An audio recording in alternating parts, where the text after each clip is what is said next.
Hello, I'm John Coleman, and the name of this presentation is There Is No Significant Global Warming. And I'm the guy that is just doggone sure of that. Now, you may think that I'm just a paid-off shill, big oil, or something of that sort. No. They've never given me a nickel. I'm a television weathercaster with 60 years' experience, a meteorologist. I was the first weatherman on Good Morning America. I'm the man who founded the Weather Channel, and this is my accomplishment. Broadcast Meteorologist of the Year from the American Meteorological Society, of which I was a professional member for many years.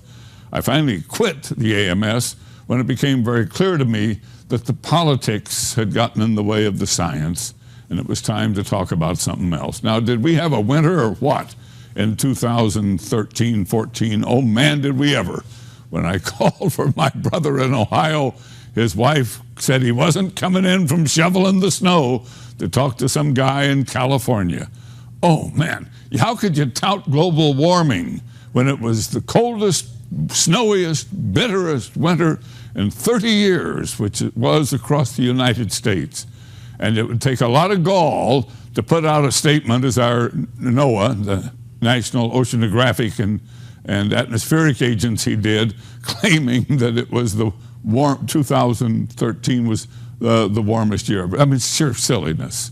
It is manipulation of the data. Now look, let's get something clear right from the beginning. I love this planet Earth. I've been a citizen of this Earth now for darn near 80 years, and it's all I got. If I thought that we, mankind, were damaging this beautiful little sphere, this blue marble on which we live, I would be terrified and give every ounce of energy I had to stop what we were doing. But I have studied the issues of so-called global warming, or now they call it climate change since the warming has stopped. I have studied the issues carefully and completely as a good scientist can, and reached an absolute firm conclusion that there is no global warming. Now this Earth, it's spinning around the sun at 17,000 miles per hour. It is traveling with the sun in our little spiral off the Milky Way galaxy at over 100,000 miles an hour. And that galaxy is flying out in the universe as the Big Bang continues to expand the universe. And we are all traveling very, very fast. And what a ride. The Earth has been traveling for 4.5 billion years. And as best I can tell, it's going to stay just fine for another 4 billion years. But wait a minute. During that period, we have had ice ages, and we have had interglacial periods, and we're going to continue to have those natural variations in climate. But man-made climate change, I'm sure it's not going to happen. That's why I sent out this tweet today. This tweet went out to Al Gore. It went out to the Intergovernmental Panel on Climate Change of the United Nations, to the Sierra Club, to the Democratic Party National Committee. And what it said is, where is your so-called global warming? Because if you chart the temperatures, you can go back into the 70s and come up to today, and there's almost no warming. I mean, less than 1 degree warming since 1978, and absolutely no warming since 1998. What kind of deal is that? Well, I'll tell you what kind of deal it is. It's the kind of deal that's full of silliness if you're promoting climate change and global warming. We are in one of the most stable and beautiful periods of Earth's climate you could hope for. And look at the stark contrast between the spaghetti of the many models of atmospheric warming created by various people who have gotten tens of millions of dollars of federal grant money and worked for the Intergovernmental Panel on Climate Change, and there's the average of all their models.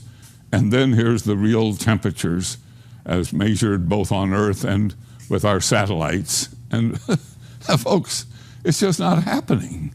That's why I posted on Facebook this memo today to the scientists and organizations that take that $4.7 billion a year of tax money. to continue your so-called global warming research, and I say to them, it's bad science. Ladies and gentlemen, please cease and desist the global warming and climate change scare campaign. It's harmful to the continued advancement of our civilization.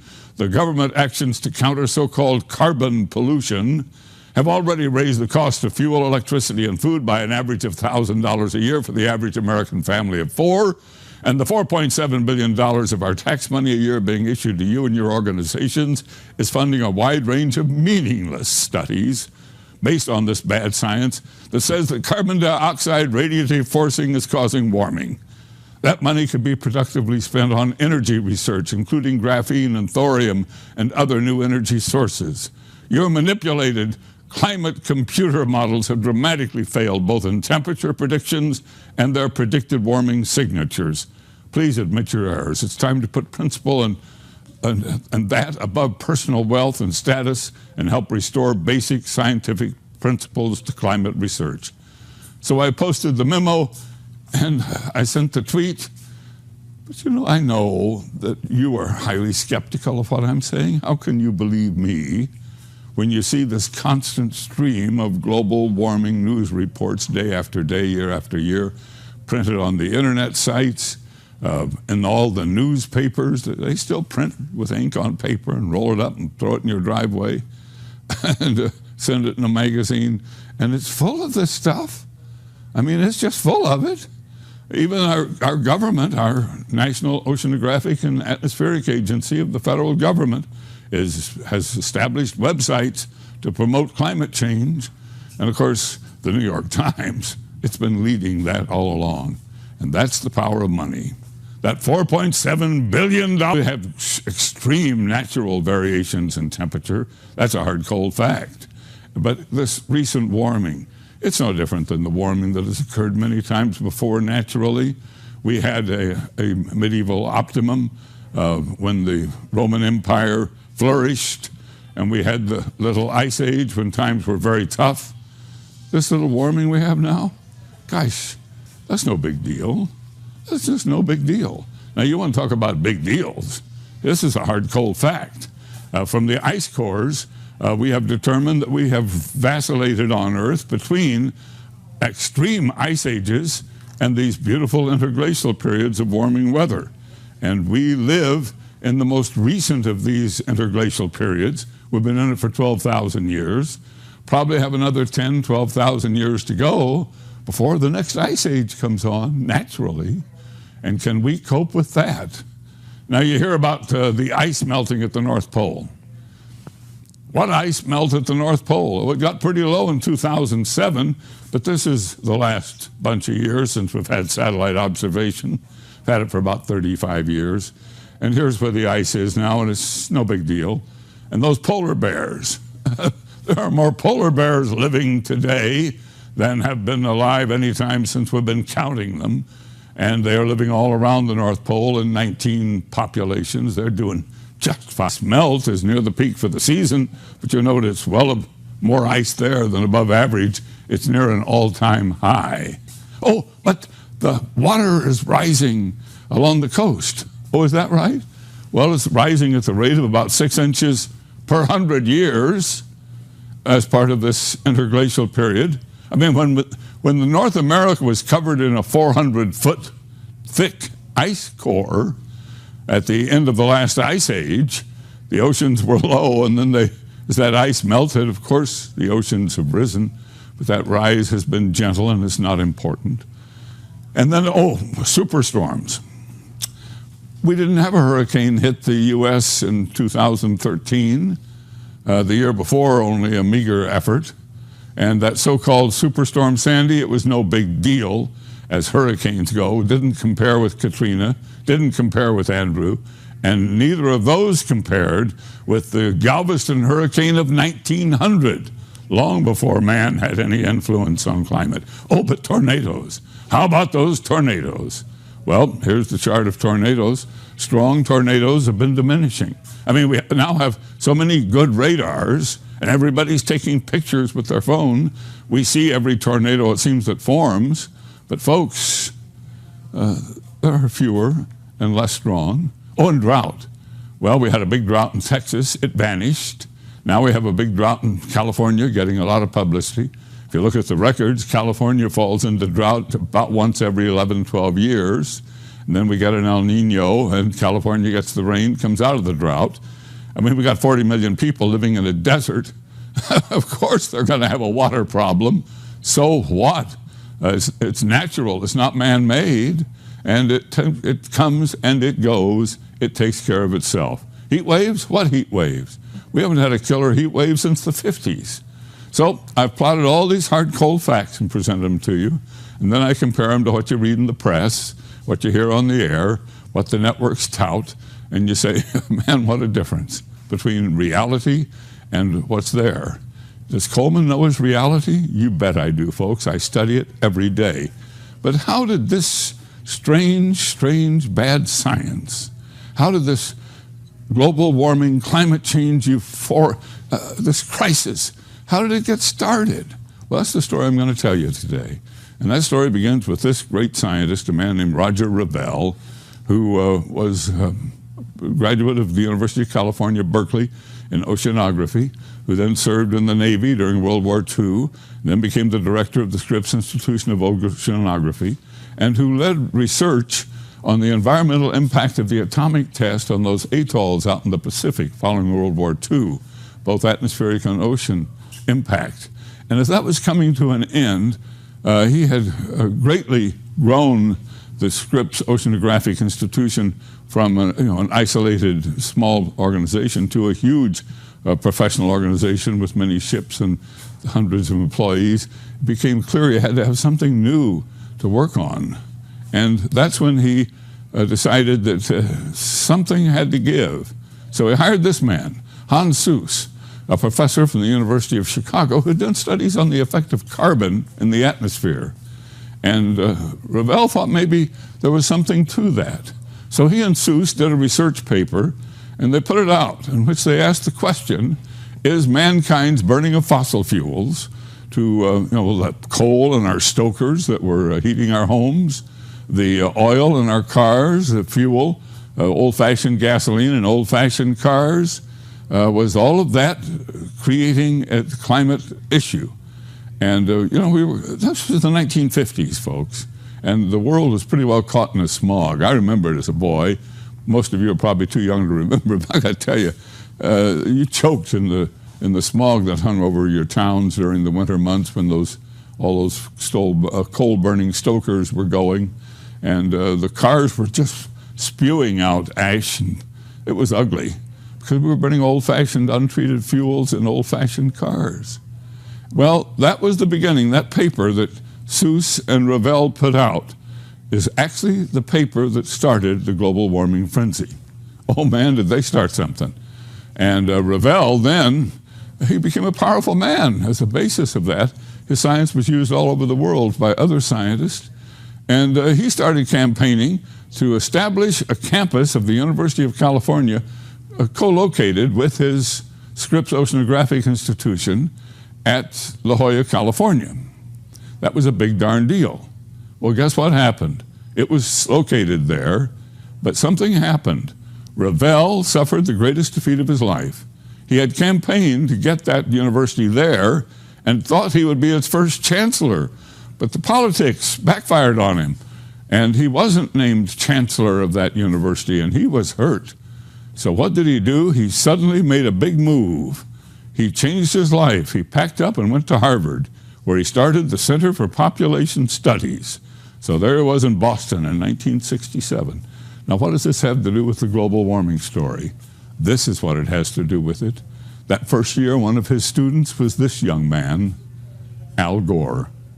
The only science class Al Gore ever took. Revelle didn't remember having him in class.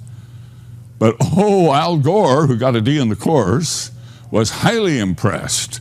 He was the son of a politician out of Tennessee, and he used what he learned there to start his global warming campaign. He wrote a book called Earth in the Balance. He ran for the U.S. Senate. He claimed that the Earth was being challenged by our burning of fossil fuels, and it got him elected to the U.S. Senate. And there in the Senate, he conducted hearings, bringing in scientists, and spreading the scare of global warming. And that's when the money began to flow from the government to research. And this was the booby trap. Because once billions of dollars of government funding was going out to these organizations at universities and research groups across the nation, and they had to back that global warming claim that Al Gore was promoting with their research, the research began to pile up. And if you were a young scientist, you didn't have a choice. You couldn't put out a research paper and say, oh, what warming? You'd be out of a job. You'd lose your job, your car, your family. You'd be walking on the streets. No, you had to support it. Al Gore had taken Revell and Seuss's research paper and used it to start the global warming campaign. And what did Al Gore say? He said, this is Roger Revell. He was my mentor. He's my hero. He's the man who spread the alarm. Well, there was another man that picked that up, this man, Maurice Strong. Maurice had become a bureaucrat at the United Nations, and in 1972 he had a conference in Stockholm on the environment, and his whole goal was a one world government. And he used the impetus of that global warming scare at that Stockholm conference to start the initiative that set up the Intergovernmental Panel on Climate Change. So now we had the US government and the United Nations both promoting climate change, and it all came from that Revell Seuss paper and the research that followed and the dollars that were now flowing, and man, it was underway big time. So the IPCC, it had scientists and bureaucrats and politicians from throughout the world. It had the World Wildlife Federation, the Sierra Club, all the environmentalists, and they all got together and they voted that global warming was for real. Well, I got to tell you something. You don't settle science by a vote. It's not a political issue. It's not a vote. It's science. But never mind. They put out their reports, and they spent a lot of time telling us how we were destroying planet Earth. And they had fancy meetings in tropical locations throughout the world. And the scientists who supported global warming got the paid vacation trips to these big meetings and got to write these books and have their names and their careers. And man, it was a big deal. And what did Al Gore do? Well, he wrote a second book about global warming called An Inconvenient Truth. And we all know what became of that. His liberal friends in Hollywood turned that into a documentary, a sci-fi documentary, I might add, all about global warming. And they voted themselves an Oscar, Best Documentary Film of the Year in 2007. And then they turned around and Al Gore stood behind the IPCC president and they got the Nobel Peace Prize, all for scaring us about global warming. So Gore's movie, An Inconvenient Truth, became an absolute mainstay in American schools. How many times did you see it when you were going to school? Over and over and over again. And the global warming frenzy had truly reached its peak when all of that happened. Well, what happened with this man, Roger Revell, who had started it all, the great scientist? Well, he had kind of lost interest in this population study center at Harvard and missed San Diego, I guess, and the beautiful Southern California climate. And he swallowed hard for his defeat there, and he came back to the University of California, San Diego as a professor. And there he wrote these letters, and I want you to look at them. The first one goes from his desk to U.S. Congressman Tim Wirth. Quote, "We should be careful not to arouse too much alarm about the rate and amount of warming before it comes clearer."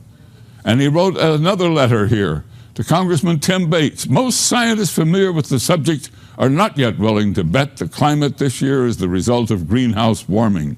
As you very well know, climate is highly variable year to year. The causes of these variations are not at all well understood. My own personal belief is that we should wait another 10 to 20 years to really be convinced that the greenhouse is going to be important for human beings in both positive and negative ways." So there it was. The man who had started the global warming campaign had put up the flag of warning. Hey folks, this may not be for real. Caution, caution. Well, he even wrote an article that was published in a new science magazine called Cosmos. And he teamed with a professor. My mind, Revell is now senile. Pay no attention to that. The debate is over. And you've been hearing that now for 20 years. Al Gore won't debate anybody. And he claims it's for real. Well, we lost Roger Revell. The fight had to go on without him. He passed away of a heart attack in 1991. And after he died, his family joined with the people at Scripps to make him the father of global warming. They rejected his denialism, and so did the UNIPCC. But Dr. Singer, he was made to be the scapegoat for it all. They said he had caused it. Well, I finally was able to interview Dr. Singer about this controversy. He joins us live from Washington, D.C. Dr. Singer, what was Roger Revell's view of carbon dioxide as a greenhouse gas when you co-authored that Cosmos article back in 1990? He was very relaxed about it. He basically looked at this as a grand geophysical experiment. After he and his collaborators like David Keeling found that CO2 was in fact increasing in the atmosphere, he and his colleagues were wondering if it would have any impact on climate. He wasn't about to make any judgment on the matter until the data were in. Of course, at that time, by 1990, we had about more than 10 years worth of satellite data, and the satellites didn't show any appreciable warming. And this is what actually set off my own thinking on the matter. I wondered what was going on. After all, carbon dioxide is a greenhouse gas. It's increasing. There's no question about that. Where is the warming? Well, it turns out that the atmosphere is much more complicated than the climate models believe, and the warming is offset probably by a kind of negative feedback that comes from clouds and water vapor in the atmosphere. Well, are you saying that back in 1990 that Revell was somewhat regretful of the excitement that he had caused about global warming? Revell, at that time, had written some letters to his congressman and also to Senator Worth, telling him to calm down, not get excited about it, but wait and see what would happen to the climate. In other words, he was telling him, don't assume that things are going to warm up just because the models say so. Revell actually was very skeptical of climate models, much more so than I was.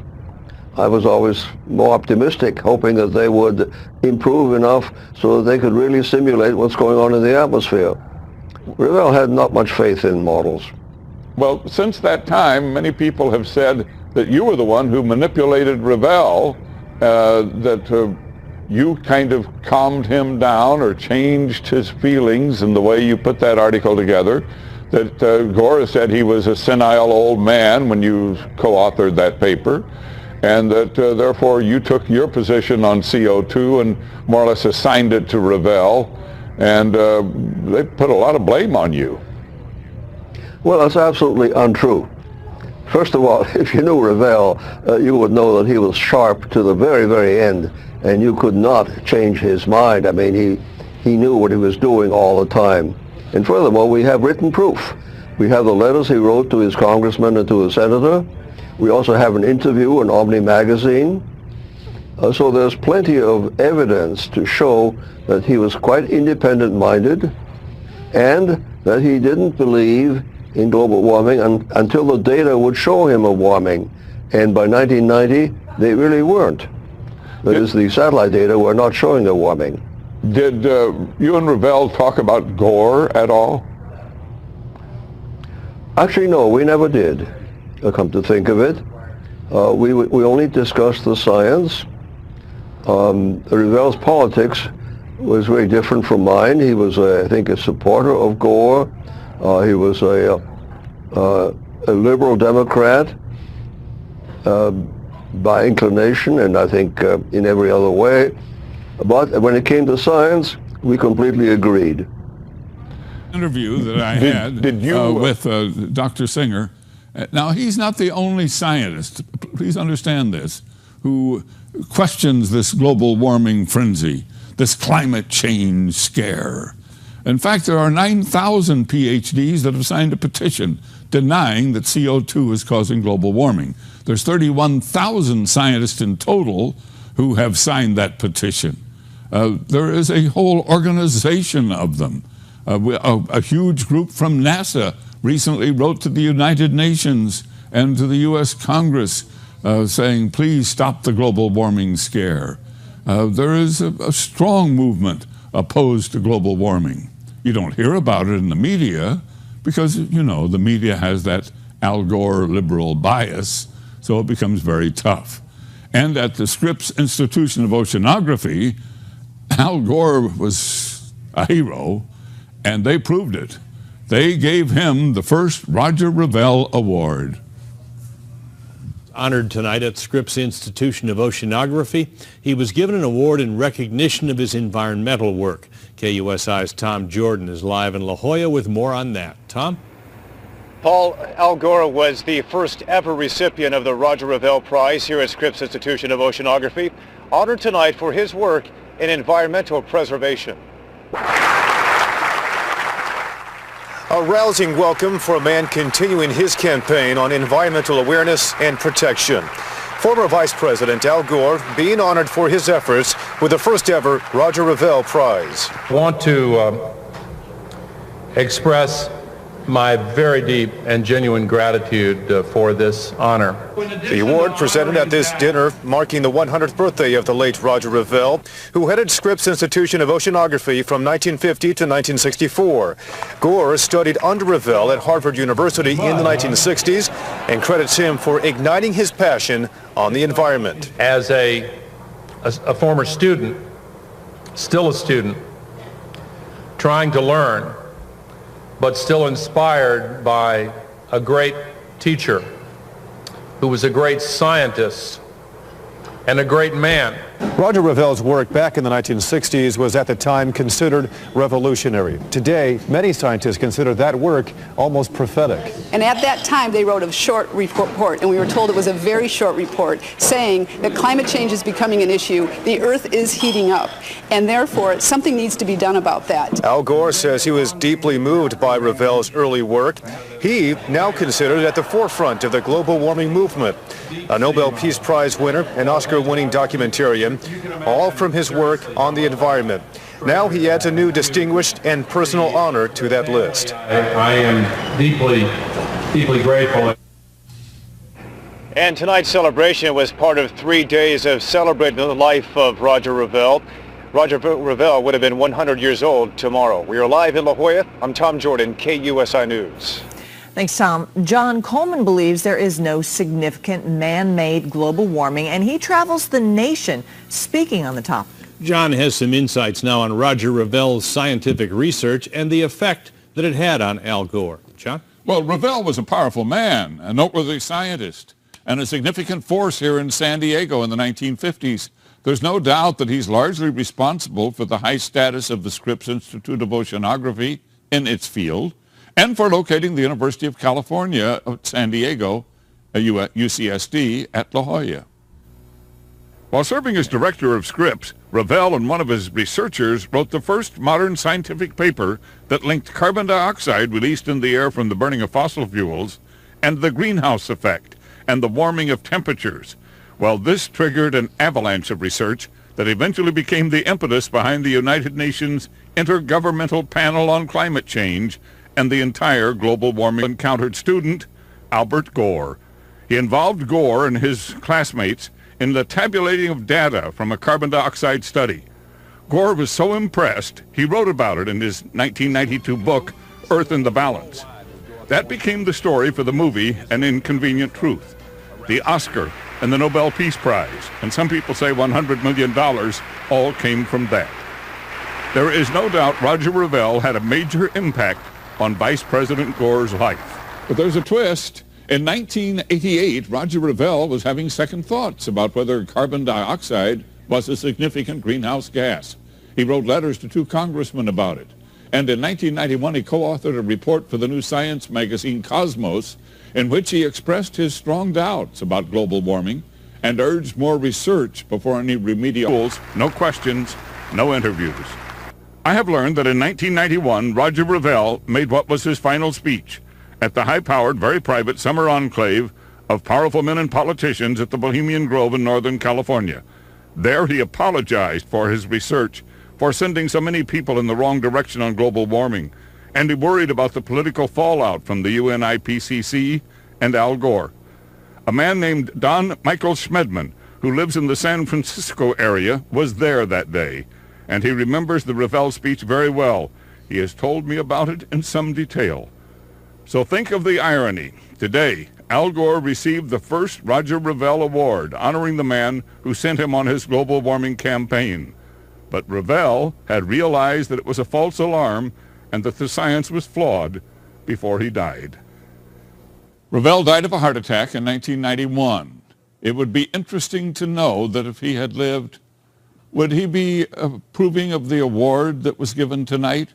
Or perhaps would he be joining me at the International Conference of Global Warming Skeptics in New York next week?